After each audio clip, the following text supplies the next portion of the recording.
I naturen må man altid kæmpe for retten til at parre sig.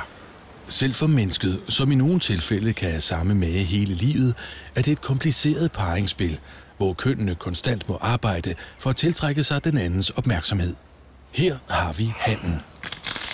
Han er i sin bedste alder. Alle hans instinkter er rettet mod at formere sig. Her har vi hunden. Hun har ægløsning og udsender derfor kraftige seksuelle signaler. Den tændte han ser hendes signaler og gør sig klar til parringsspillet. Først er han nødt til at imponere hunden med sin råstyrke.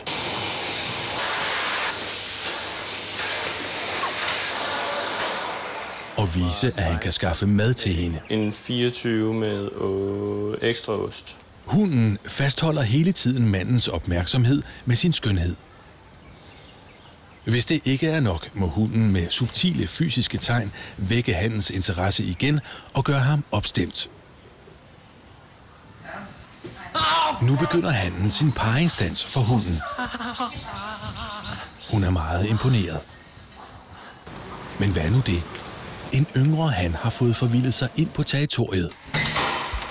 Hej. Pizza. Yes, jeg henter lige nogle penge.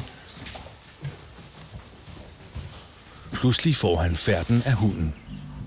Hej. Hannen må handle. En kamp på liv og død opstår mellem de to kæmpende hanner. Til sidst får han skræmt konkurrenten væk.